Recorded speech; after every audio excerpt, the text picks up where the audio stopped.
స్వాగతం. అందరికీ నమస్కారం. మీరు చూస్తున్నది TD news KNR. Municipal corporation ఎన్నికలు ముగిశాయి. 13వ తారీఖున ఓట్ల లెక్కింపు ఉన్నది. ఈ ధర్మిల దీనికి ముందు కరీంనగర్ డీసీసీ సెక్రటరీ సయ్యద్ జమాలుద్దీన్ గారితో చర్చించడానికి మేము రావడం జరిగింది. వారు ఇప్పుడు మనతో ఉన్నారు. వారిని అడిగి తెలుసుకుందాం. अस्सलाम वालेकुम सर. वालेकुम सलाम. अब सबको समझ में आया जैसा तेलुगु में ये वीडियो करेंगे बोलिए, सब. कोशिश करेंगे. जी. तो కరీంనగర్లో మున్సిపల్ కార్పొరేషన్ ఎన్నికలు ముగిసినాయి. మీ కాంగ్రెస్ పార్టీ ఇప్పుడు 66 డివిజన్లలో, కరీంనగర్లో 66 డివిజన్లు ఉన్నాయి. 66 డివిజన్లలో కాంగ్రెస్ పార్టీ అభ్యర్థులు ఎంతమంది గెలుపొందుతారన్న ఆశాభావాన్ని మీరు వ్యక్తం చేస్తున్నారు సార్? నా ఒపీనియన్లో సార్ 30 to 35 వస్తాయి. ఎట్లా చెప్పగలుగుతున్నారు సార్? ఎట్లా చెప్పగలుగుతున్నారు? ఎట్లా అంటే ఇంటెలెక్చువల్ రిపోర్ట్స్, ఇంటెలిజెన్సీ రిపోర్ట్స్ విని చెప్తున్నా.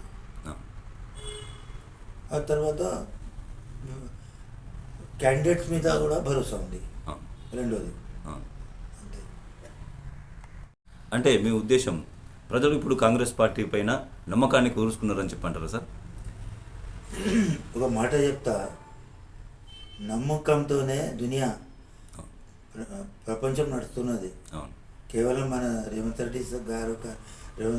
రెడ్డి సీఎం కొరకు కాదు ఇది. నమ్మకం అంటే పెద్దవాడు అది. నమ్మకంతోనే ప్రపంచం నడుస్తున్నది, ఇది మాట. తర్వాత సీఎం సాబ్ రేవంత్ రెడ్డి సాబ్ పైన నమ్మకం ఉంచి ప్రజలు ఓటేస్తున్నారు, ఓటేసిండ్రు, భవిష్యత్తులో కూడా ఓటేస్తారు. నమ్మకం ఉంది. నమ్మకం లేదని నేను ఎవరితోని వినలే. అయితే సార్ మీద, సీఎం సార్ మీద నమ్మకం లేదని నేను ఈ 3-4 days వీక్లో నేను వినలే. అయితే ఇప్పుడు కరీంనగర్ కాంగ్రెస్ పార్టీ కార్పొరేషన్ పైన జెండా ఎగురుస్తుందని చెప్పి మీరు అనుకుంటున్నారా? అంటే మేయర్ సీట్ను మేయర్, డిప్యూటీ మేయర్ కైవసం చేసుకుంటుంది అని చెప్పి మీరు అనుకుంటున్నారా? ఎట్లా అవుతుంది సార్ ఇది కౌంటింగ్? ఎట్లా అవుతుంది అంటే కాంగ్రెస్కు వచ్చేది వస్తాయి, మిగతా వాళ్ళు కాంగ్రెస్కు నమ్మి ఇంట్లో వస్తారు. అంటే పొత్తులతోని తప్పకుండా కూడా జరగవచ్చు. అంటే మీరు మేయర్, డిప్యూటీ మేయర్ను అయ్యేంత స్కోప్ మీకున్నా కూడా ఇంకా కూడా కాంగ్రెస్లో కలిసే అవకాశం ఉంది, ఇంకా బలం కుదురుతుంది అని చెప్పండి. ఉంది. నాకైతే నమ్మకం ఉన్నది.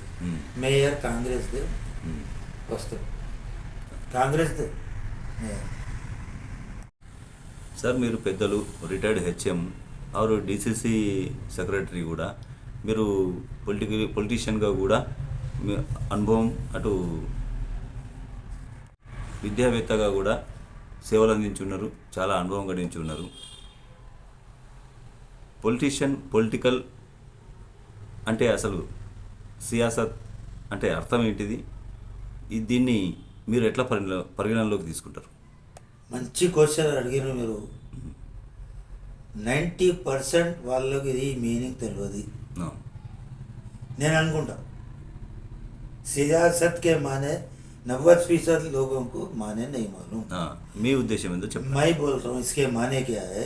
सियासत के माने अवाम की खिदमत करने को सियासत बोलते हैं. రైట్. సేవ పబ్లిక్ సేవ కొరకే పాలిటిక్స్ వెళ్ళింది. పాలిటిక్స్ ది మీనింగ్ ప్రజాసేవ. Okay okay. Satisfied sir. ఈ జరిగిన మున్సిపల్ కార్పొరేషన్ ఎన్నికలలో మన కరీంనగర్లో ఇప్పుడు 66 డివిజన్లు ఉన్నాయి కదా సార్. ఇప్పుడు మీ అయితే 33 నుంచి 36 వరకు కూడా మేము కైవసం చేసుకుంటాం, గెలిస్తే అవకాశం ఉన్నది అని చెప్పి అంటారు. మరి బీజేపీ, అటు బీఆర్ఎస్, ఎంఐఎం, ఇంకా ఇండిపెండెంట్లు ఉన్నారు. ఇవి ఎన్ని వచ్చే అవకాశం ఉన్నది? మీకు ఏమన్నా ఐడియా ఉందా సార్? ఈ విషయం పైన నేను ఏం చెప్పను. ఎందుకంటే బీజేపీకి జోలికి నేనెందుకు పోతావే, బీఆర్ఎస్ జోలికి నేనెందుకు పోతా, నేను ఎందుకు సర్చ్ చేస్తా, ఎన్ని వస్తున్నాయి, అన్నీ వస్తున్నాయి, ఎన్ని వస్తున్నాయి. అది మాట మంచిది కాదు, అది మీ అడుగుడు కూడా మంచిది కాదు, అది నేను చెప్పొద్దు, నేను చెప్పను. నా నమ్మకం నాకుంది, నా కాంగ్రెస్ మీద నాకు నమ్మకం ఉన్నది. అదే 33 నుంచి 36 వరకు గెలుపొందే అవకాశం ఉందని చెప్పి అంటారు కదా. ఎక్కువ కూడా రావచ్చు. నేను మినిమం చెప్పిన, మ్యాక్సిమం కూడా రావచ్చు.